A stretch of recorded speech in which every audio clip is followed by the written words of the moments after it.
সনদে আসা সম্ভব, ঐক্যমত আসা সম্ভব। কিছু কিছু বিষয়ে অবশ্যই দ্বিমত থাকবে, সব দল তো সব বিষয়ে একমত হবে এমন আমরা আশাও করি না।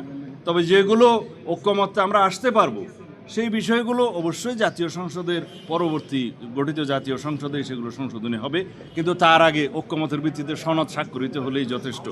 সেটা আমাদের ইলেকশন ম্যানিফেস্টোতেও আসবে এবং জাতির কাছে একটা এটা অঙ্গীকার হিসেবে থাকবে।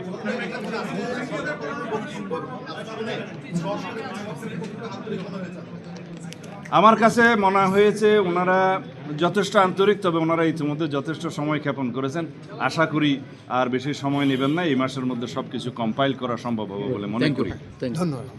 ধন্যবাদ। আমি একটু কথা বলবো। জি,